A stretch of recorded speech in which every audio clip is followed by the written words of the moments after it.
أعوذ بالله من الشيطان الرجيم بسم الله الرحمن الرحيم وقالت طائفة من أهل الكتاب آمنوا بالذي أنزل على الذين آمنوا وجه النهار واكفروا آخره لعلهم يرجعون ولا تؤمنوا إلا لمن تبع دينكم قل إن الهدى هدى الله أن يؤتى أحد مثل ما أوتيتم أو يحاجوكم عند ربكم قل إن الفضل بيد الله يؤتيه من يشاء والله واسع عليم يختص برحمته من يشاء والله ذو الفضل العظيم.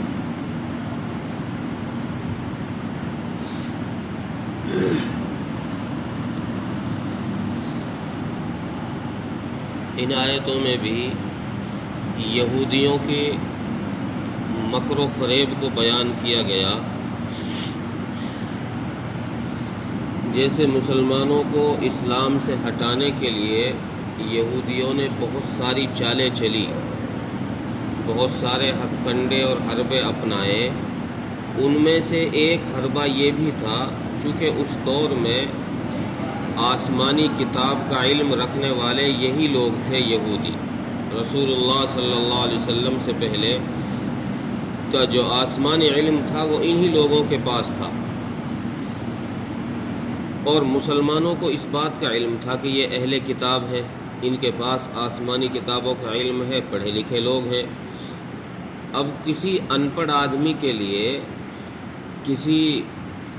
پڑھے لکھے کا اتباع کرنا بہت آسان ہے. ان پڑھ آدمی تو ان پڑھ ہی ہوتا ہے. پڑھا لکھا آدمی جس راستے پر چل رہا ہوگا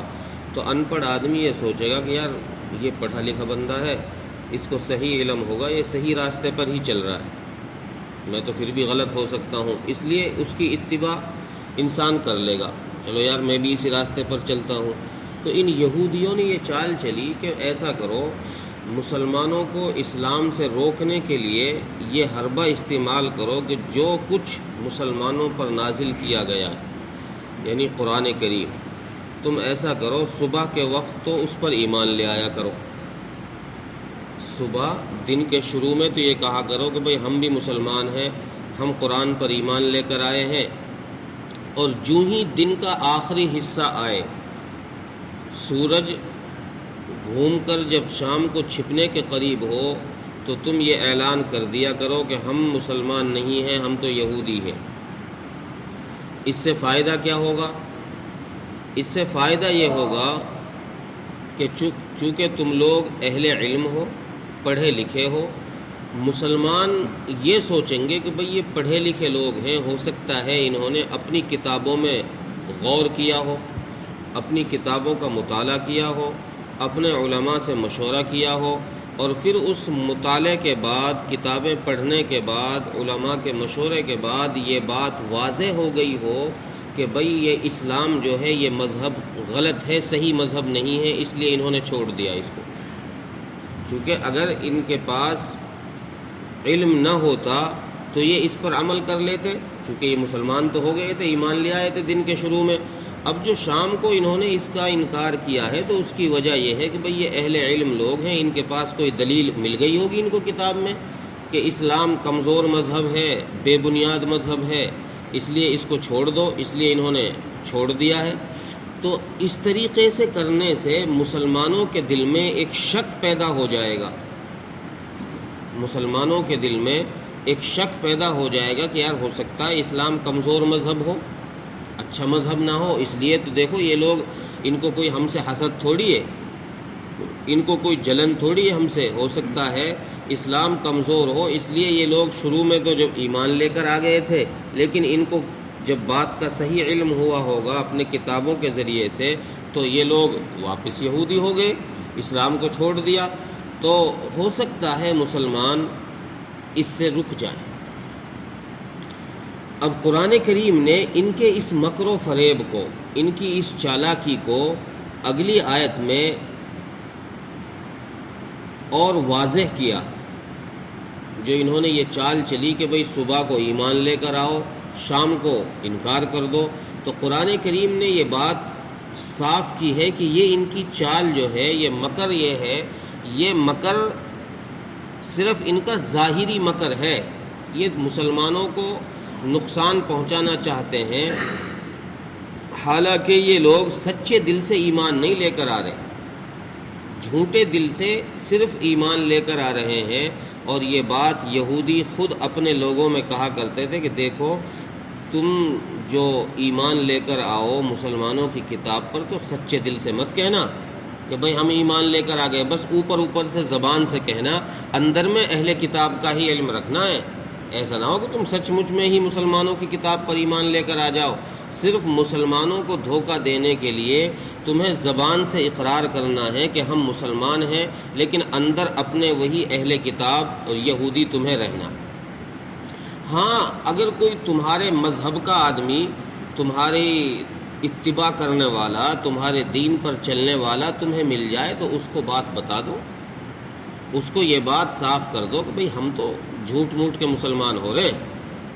سچ مچ میں ایمان نہیں لے کر آ رہے ہیں ہم کتاب پر، قرآن پر، ہم تو بہت ویسے ہی ان کو بہکانے کے لیے جھوٹ ماٹ کا ایمان لے کر آ رہے ہیں، اس لیے تم ہماری اتباع کر لو۔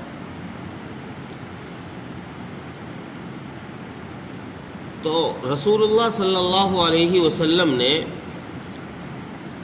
اس چال کا جواب دیا۔ اللہ تبارک و تعالیٰ نے وحی نازل فرمائی اور فرمایا کہ نبی جی آپ ان سے یہ کہیے کہ تم جو یہ حسد کر رہے ہو مسلمانوں سے، اس حسد کی کوئی وجہ نہیں ہے، اس حسد کی کوئی وجہ نہیں ہے۔ ہدایت تو وہ ہے جو اللہ کی طرف سے کسی کو مل جائے۔ ہدایت ایسے تھوڑی ہے کہ تمہاری چاہنے سے تم کو ہی ملے گی اور کسی کو نہیں ملے گی۔ جس کو اللہ چاہتے ہیں ہدایت عطا کر دیتے ہیں، اس میں کسی کا کوئی دخل نہیں ہے کہ کوئی اپنے چاہت سے اپنی منشا سے ہدایت لے لے، بلکہ اللہ کی طرف سے ہدایت ہے، وہ جس کو چاہتے ہیں اور ہدایت عطا فرماتے ہیں۔ تمہیں اس بات کی جلن ہے کہ جیسا علم ہمیں دیا گیا، جیسی آسمانی کتاب ہمیں دی گئی ہے، ویسی آسمانی کتاب کسی اور کو کیوں دی گئی؟ ہمارے پاس جو علم آسمان سے آیا ہے، تورات آسمان سے اتری ہے، عیسائی کہتے ہیں کہ انجیل آسمان سے اتری ہے، تو پھر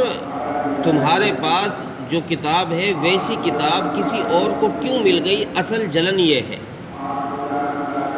یہودیوں کی اصل جلن یہ ہے کہ بھئی مسلمانوں کو بھی قرآن کیوں مل گیا، ہمارے پاس ہی کیوں نہیں رہی؟ یہ نبوت اور آسمان علم یہودیوں کے پاس ہی کیوں نہیں رہا، مسلمانوں کو کیوں مل گیا؟ اس لیے قرآن کریم نے ان کی اس چال کو اور اس حسد کو بیان کیا کہ ان یؤتا احد مثل ما اوتیتم، کہ جیسا تم کو ملا ہے ویسا کسی اور کو کیوں ملا؟ اصل جلن یہ تھی۔ او یحاجوکم عند ربکم، یا اس وجہ سے یہ چالیں چل رہے ہیں کہ تم اسلام کے مناظرے میں، دین کے مناظرے میں ان یہودیوں کو ہرا رہے ہو۔ مسلمان چونکہ ان کی ہر بات کا جواب دے رہے ہیں، وحی کے ذریعے سے اللہ تبارک و تعالی ہر مسئلے کا حل بھیج رہے ہیں آسمان سے، تو یہ لوگ اس چیز سے گھبرا گئے کہ یار تمہارے رب کے سامنے تم پر یہ لوگ غالب آ رہے ہیں، آج تک تو تم ہی غالب آ رہے تھے، تمہارا ہی بول بالا تھا، تمہارا ہی نام چل رہا تھا، تمہارے نام کا سکہ چل رہا تھا، اب یہ اسلام بیچ میں آ ٹپکا، اب تمہارا نام تو گل ہو گیا، اسلام اوپر اٹھنے لگا ہے، تمہارے رب کے سامنے یہ لوگ غالب آ رہے ہیں تم پر ہی۔ اصل حسد اور جلن یہ تھی، اس لیے اللہ تبارک و تعالیٰ نے ارشاد فرمایا کہ قل ان الفضل بید اللہ، کہ یہ اللہ کا فضل ہے، علم کا عطا کر دینا، نبوت کا مل جانا، صحیح مذہب کا مل جانا، یہ اللہ کا فضل ہے، اور وہ اپنا فضل جس کو چاہتا ہے عطا کرتا ہے۔ کون روکنے والا ہے؟ اللہ کسی کو مسلمان کرنا چاہے، اسلام کی دولت سے نوازنا چاہے تو تم لاکھ پہرے لگا لو، لاکھ بندشیں لگا لو، اللہ دے کر رہے گا اس کو اسلام کی دولت، اس کو مسلمان کر کے رہے گا۔ اور اگر اللہ کسی کو گمراہ کرنا چاہے کسی کے عمل کی وجہ سے، تو پھر تم لاکھ کوشش کر لو اس کو اس مذہب پر روکنے کی، تم روک نہیں سکتے، وہ آدمی گمراہ ہو کر رہے گا۔ اس لیے اللہ تبارک و تعالیٰ نے یہ صاف کر دیا، اپنے نبی کو تسلی دی اور یہودیوں کو یہ صاف کیا کہ یہ جو کچھ ہو رہا ہے، جو کچھ دیا جا رہا ہے آسمانی علم مسلمانوں کو، یہ اللہ کا فضل ہے، اور وہ اپنا فضل جس کو چاہتا ہے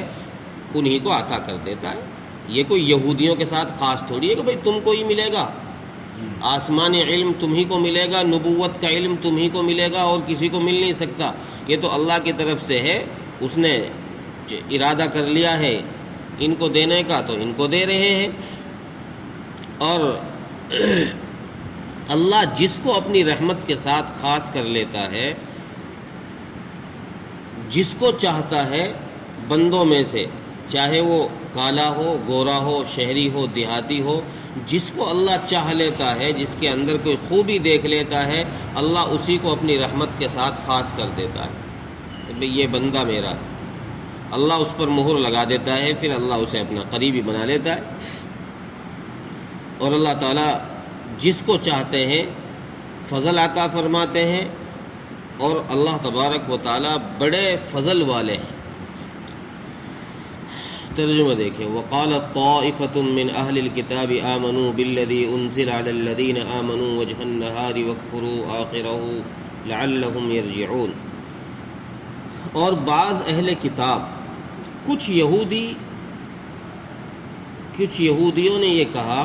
کہ تم مسلمانوں پر جو کچھ نازل ہوا ہے یعنی قرآن کریم، تم دن کے شروع میں آمنو اس پر ایمان لے کر آ جاؤ، وَاكْفُرُوا آخِرَهُ پھر دن کے آخر میں اس کا انکار کر دو۔ اس سے فائدہ کیا ہوگا تمہیں؟ لَعَلَّهُمْ يَرْجِعُونَ شاید مسلمانوں کے دل میں شک پیدا ہو جائے اور وہ واپس لوٹ آئے۔ وَلَا تُؤْمِنُوا إِلَّا لِمَنْ تَبِعَ دِينَكُمْ اور تم اپنے دل کی بات کسی کے سامنے ظاہر مت کرنا، یعنی یہ بات تم کسی پر ظاہر نہ ہونے دینا کہ تم تو جھوٹ موٹ کر رہے ہو، سچ مچ کے تم یہودی ہو، جھوٹ موٹ کے مسلمان بن رہے ہو۔ یہ بات کسی پر ظاہر نہ کرنا سوائے ان لوگوں پر جو تمہاری اتباع کرنے والے ہیں، جو تمہارے پیچھے پیچھے چلنے والے ہیں، صرف یہ بات ان کو ہی بتانی ہے۔ قل ان الہدی ھدی اللہ اے نبی جی آپ کہہ دیجئے کہ ہدایت تو وہ ہے جو اللہ کی طرف سے ہدایت مل جائے۔ ان یؤتی احد مثل ما اوتیتم تم اس وجہ سے یہ چالیں چل رہے ہو کہ جیسا تم کو ملا ہے ویسا کسی اور کو کیوں مل گیا، ویسا مسلمانوں کو کیوں مل گیا۔ او یحاجوکم عند ربکم یا اس وجہ سے کہ یہ تم پر تمہارے رب کے سامنے غالب آ رہے ہیں، یہ تمہارے ہر سوال کا جواب دے رہے ہیں۔ قل ان الفضل بید اللہ آپ کہہ دیجئے کہ فضل تو اللہ کے ہاتھ میں ہے، یؤتیہ من یشاء وہ جس کو چاہتا ہے عطا کر دیتا ہے، واللہ واسع علیم اور اس کا علم بڑی وسعت والا ہے، وہ جانتا ہے کہاں دینا ہے، وہ جانتا ہے کہاں نہیں دینا۔ یختص برحمتہ من یشاء اور اللہ تعالیٰ جس کو اپنی رحمت کے ساتھ خاص کر دیتا ہے